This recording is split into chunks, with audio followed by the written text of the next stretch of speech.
Welcome to Southwest Boxing's first official podcast. You joined with me, Scott, and Ciaran.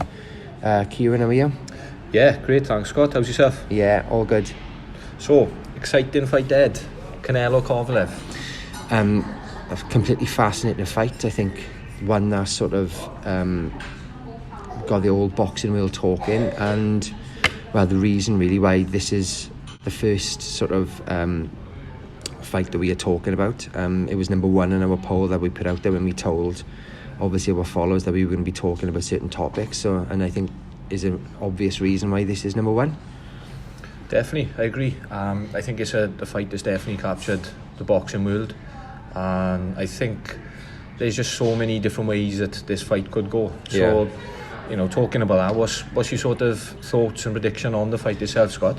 I think the obvious sort of prediction I think everybody is making is obviously Canelo for the win. Canelo with a body shot. Obviously he's got previous at winning several fights with those body shots, but I mean Kovalev isn't one I think to just dust off and say, oh, you know, he hasn't got a chance. I mean, when you look at his previous fights, I mean, both obviously have fought, you know, elite world level.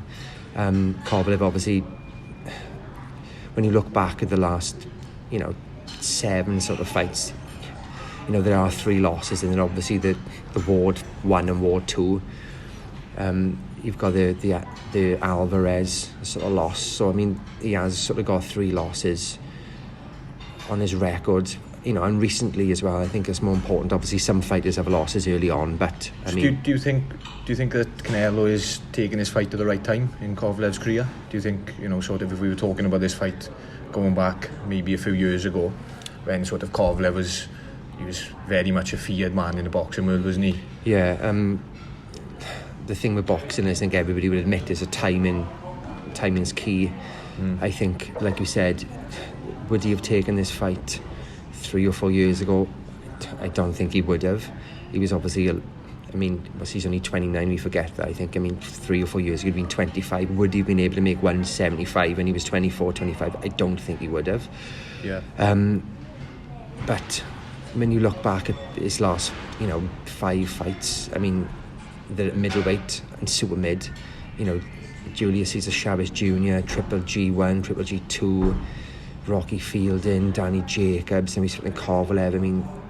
He's definitely got momentum. There's the draw obviously with Triple G, but he's got the Julius Caesar Chavez win, he's got the Triple G win after the draw, he's got the Rocky Fielding knockout to the body, he's got the Danny Jacobs win, which is obviously a brilliant win, unified the division with some of the belts, and now he's fighting Kovalev. So he's for me, I think he's the one with momentum. Yeah, I agree with him. Especially when you look at Kovalev's last fight.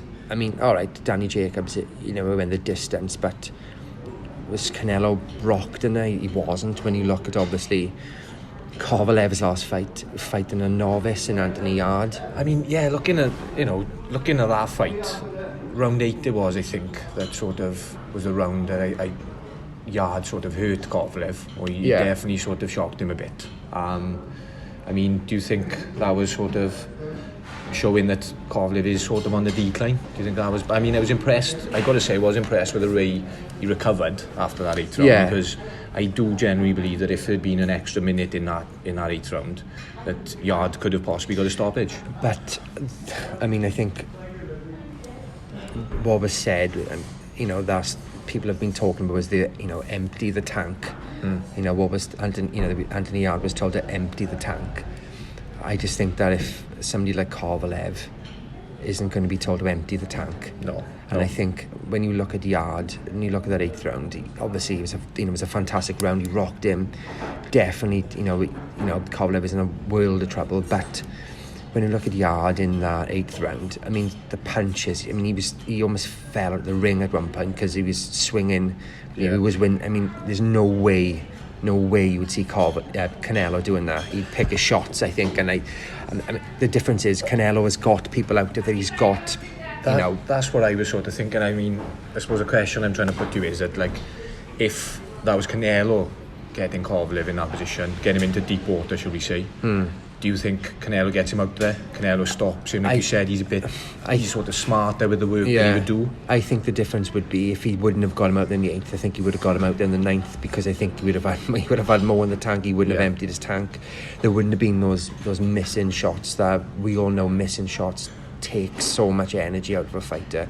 I just can't see Canelo swinging and missing and falling against the ropes when he's throwing those haymakers. That wouldn't happen. I just think, like you said, if he would have hurt him, I think the shot selection would have been a lot different, and I think Canelo wouldn't have panicked. I think, Yard knew this was his opportunity. This was the chance for him to beat Kovalev, was that 8th round. I think Canelo wouldn't have panicked. I think Canelo would have thought, right, I haven't got him at the 8th, there's the 9th, there's the 10th. Does it come down to experience at that level, do you think? Definitely. It does, doesn't it? Yeah. The reason why Anthony Yard lost that fight was because he's a novice. I think that's, was he 15-0? Has he fought anybody at anywhere near at world level and elite level? No. Has Canelo fought anybody at elite? Canelo is elite. He is the elite. Is he pound for pound number 1? He's definitely number 1, number 2. So, isn't he? Yeah. So, for me, my prediction, is a bit of an obvious cliche prediction, would be, the Canelo body shot, the Canelo knockout. He's 29. What's Kovalev? Kovalev's 36. Yeah, 36 Kovalev is. So, 7 years younger, but obviously, there's that size difference. So, I think bringing everything into mind, what we know, what we've seen, I'm going to have to go for the obvious. I think Canelo's stoppage, 8, 9, 10, but I can't see it being to the head. I think it'll be more to wearing Kovalev down. He's the older guy. Yeah. Does he? I think maybe Canelo might start fast to maybe put the pace on him to test him. But I think as the fight goes on, I just think he's just gonna. Anthony Yard showed that Kovalev doesn't like those body punches. I just think Canelo's going to get to him, and I think he's going to stop him to the body. What do you think? Obviously, is the week. There's the week of the fight now. Obviously, the fight's soon. Back end of the week, yeah. Back end of the week. I obviously I haven't seen the press conference yet, but I know that you've seen it. Is there anything you think that stuck out from watching them square off or anything? Just from sort of, not really from the press conference. It was the aftermath of the press conference when they had the square up and the stare down, the face off, shall we say. The size difference looked scary. It did, and I know it's been spoken a lot about over Twitter and social media.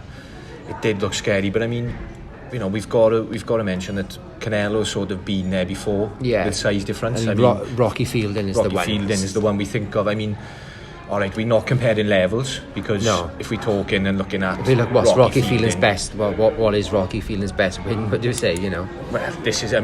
Rocky Fielding went out there and he beat. Was it Tyrone Zerg? He beat Tyrone Zerg out in Germany. Yeah. He beat him out in Germany.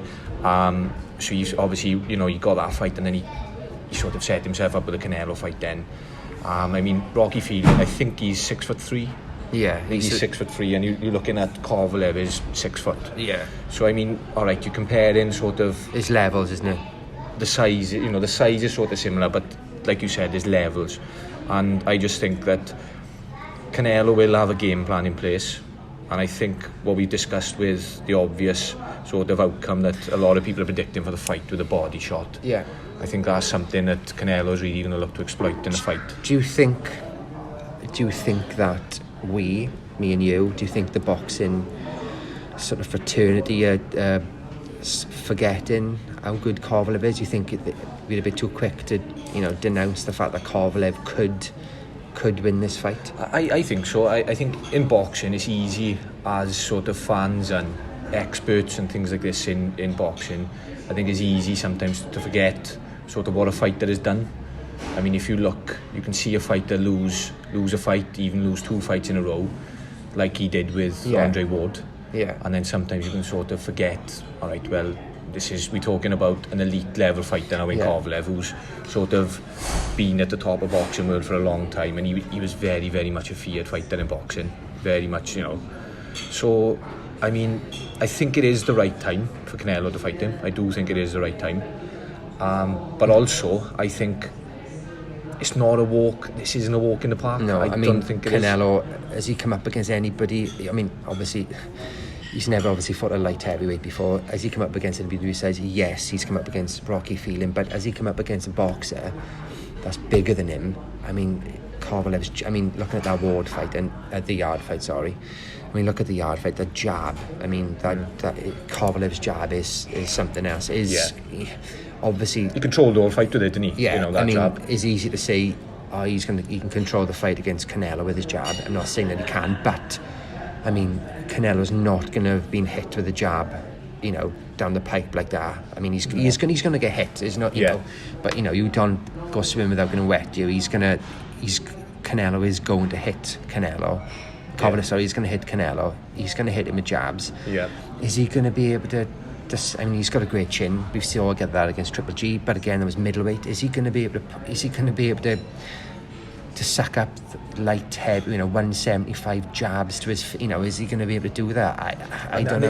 And we're talking about a puncher, aren't we? We're talking about a guy, like I keep saying, you know, he's been feared in boxing for years with his punching power, you know.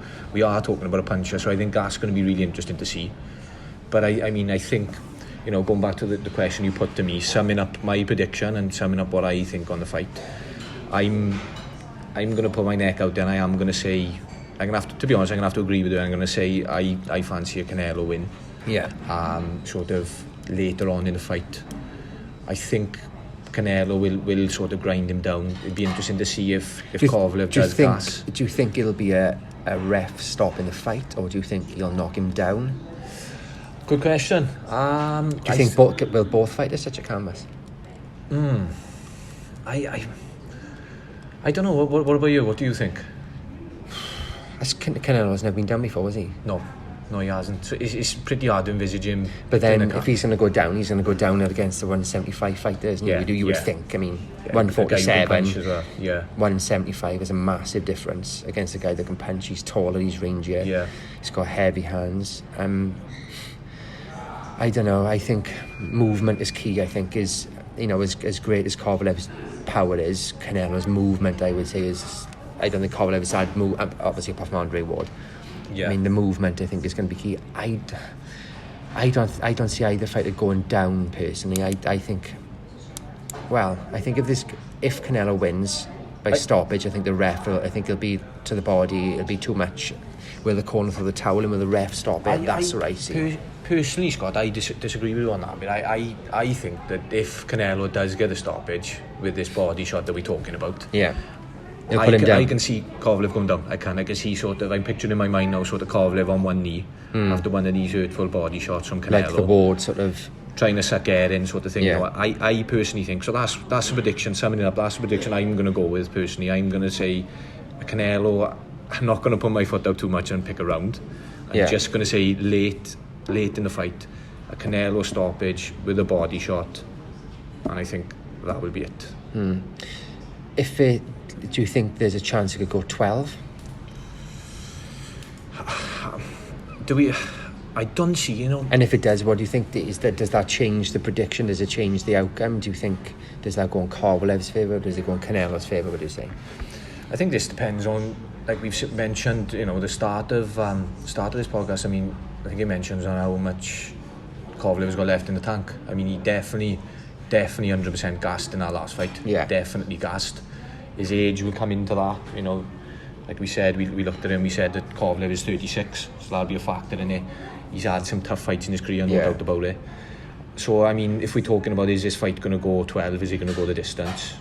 You know, we talked about Kovalev's jab was a massive factor in his win over Anthony Yard. I thought he controlled the majority of the fight with that jab. Could I see Kovalev sort of doing the same in this fight? You know, controlling the whole fight with the jab, and then it will go the distance. Kovalev winning on a points decision. I don't know. That's a question. I just can't, you know, with Canelo's movement, which, you know, he's great. His footwork is unbelievable. His feinting, his head work is fantastic. You know, I think Kovalev and his jab he's going to have to be pretty special to continually hit a moving target like Canelo. I mean, like you said, I think it'll be 8, 9, 10 body shot, wearing him down. But, you know, don't take away the fact that if Canelo gets hit, you know, there's nothing to say that he can't go down, he can't knock him out. Ruiz Joshua, I mean, there's no way we'd have done a podcast before and said, oh yeah, I can see Ruiz knocking Joshua down. No. You know, we would have said, oh yeah, Josh is going to walk through him, Josh is going to knock him out, you know, blah blah blah. Like nobody said Ruiz is going to get to him and, you know, knock him down 3 times. Nobody said that. So anything can happen. I think is such an interesting fight. But yeah, I just can't see Canelo not winning. I just think he's got the youth on his side. He's got a lot more to offer boxing. His momentum seems relentless at the moment in boxing. I mean, you're just looking at, you know, he just seems, for me, he is at the moment, he is boxing, you know, he's the face of boxing in my opinion, and it just, like I said, this momentum that he seems to be carrying for each fight. Where does he go next? Does he go down? Does he go up? This is the question. Does he stay 175 if he wins? This is the question I was going to ask you. I mean, if we're talking, let's say for example, we talk about Canelo win. If Canelo wins, he stops Kovalev, or he wins on points. What does Canelo do next? Now, there's a few different options that, I mean, we've discussed on our page, we've put out on our page, and we've discussed ourselves in person as well. I mean, I've put out there that I would absolutely love to see Canelo win Saturday and then go on to fight Beterbiev. Personally, I'd love to see that fight. I think that'd be a great fight. Well, what's your opinions on that? Would you like to see that fight? I mean, this is the thing with Canelo, because obviously he's able to transition these weight classes so well. I don't know how he does it. But, you know, he could go back on the middleweight. There's fights there for him. You know, he holds belts in middleweight. He's got the trilogy with Triple G. Would we love to see that? Yes. You know, would we like to see him fight Callum Smith again? 6'3", massive. Would we like to see Billy Joe at middleweight? Yeah, I'd love to see that. Would I like to see him against Eubank Jr. at middleweight? Yeah. Beterbiev, Bivol, you know. I mean, he talked about going up to cruiser, which I think is mental, but would we like to see it? Absolutely. Yeah, what do you make of this talk about going up to cruiser? That's got to be a step too far for me. 200 pound, you know, from 147 starting off, going up to 200 pound, 53 pound of weight on from his debut till now, I think it's mental. Yeah, I think I'd just like to see him go back down to super middle. Do you know what? I don't really. I don't mind. I just find him a fascinating fighter. I think as boxing fans, I mean, seeing Canelo in any fight, we love that, don't we? You know, Canelo is definitely, you know, a fighter, an exciting fighter. That we and like he's to willing watch. To fight people, which is good to see as well. It is. You know, I mean, how many times in boxing do we say, oh, I'd love to see that fight, but it won't happen. Yeah. You know, or this fighter's ducking that fighter, sort of thing. But you said you get a different impression with Canelo. It does generally seem that he is happy to fight anyone. Yeah. But yeah, I think summing up for Canelo's next option after this fight, obviously dependent on the outcome of Saturday. I mean, we haven't mentioned if Canelo loses Saturday. If Canelo loses Saturday, he obviously just goes back down, doesn't he? The beauty of that for obviously Golden Boy and for his management and for Canelo himself is if he loses, the obvious excuse and the obvious answer would be, well, you know, he's gone up to light heavyweight. He's not a light heavyweight fighter. You know, he took a chance. You know, we got to commend him for that. You know, but, you know, the reason why he lost was because size got to him. Easy enough. What does he do? He just goes back to the middleweight. He just goes to super middleweight. He just, you know, dominates the fighters down there. You know, perfect. Kovalev, if he loses, well, is that? Do you think that's it for Kovalev if he loses this fight? Well, what does he? I mean, I don't see where he goes next. Why would, if you were Beterbiev, if you were Bivol, why on earth would you want to fight? What is in if Kovalev isn't bringing the belt? What's the point in the fight? You know you're gonna have a war with him. I mean, what do you get out of beating Kovalev then without a belt? Is just a name on your record. I think Bivol and Beterbiev would. Would you mention Beterbiev there? I mean, I know. Obviously, you would need a Kovalev win Saturday first and foremost. Yeah, if that's Kovalev the only way. Loses Saturday, there's no point discussing it. But if Kovalev wins on Saturday, the Beterbiev fight, there is something in that fight because Beterbiev beat Kovalev in the amateurs. All right, and I know, he beat him in the amateurs. and I know that's something that sort of is there a needle boxing there? fans, there's a bit of needle, and I think as boxing fans, I think people would sort of, as long as Kovalev wins Saturday, people wouldn't mind seeing that fight. Well, would we not? I mean, for me, the round robin would be obviously Beterbiev versus Kovalev. Yeah. And then you've got Bivol and Gavotzik. Another great fight. Yeah. Bivol Gavotzik winner versus the Beterbiev Kovalev winner. Whoever wins that then is without doubt the king of the light heavyweight division. Yeah. With all the belts. That sounds pretty good, actually. Yeah, definitely. Yeah. And then, Saturday's, well, like we said, it's going to be fascinating. I think Canelo's going to win. I think pretty much everybody thinks Canelo's going to win to the body. I suppose we just got to wait and see. But I think the good thing with Saturday is, whatever the outcome is, it opens the doors. Yeah, so many options. Morely, if there's a Kovalev win, opens more doors, I think. Yeah. But Canelo mastering the light heavyweight division, would I like to see it? Absolutely. Do you think the light heavyweight division is one of the most exciting divisions in boxing? I think is one of the hardest. When you look at the people there, all the champions are, worthy champions. Yeah. It's not one that, if I was going to pick a division to fight in, I don't think I would choose. No, Gavotzik, Kovalev, Bivol, Beterbiev, and there's others in there as well. Anthony Yard, Boatsi, God, there's wars everywhere. It's an exciting division. Definitely. Very exciting division. I think is exciting times definitely for Saturday. I'm really looking forward to it. Great stuff. We'll look forward to it.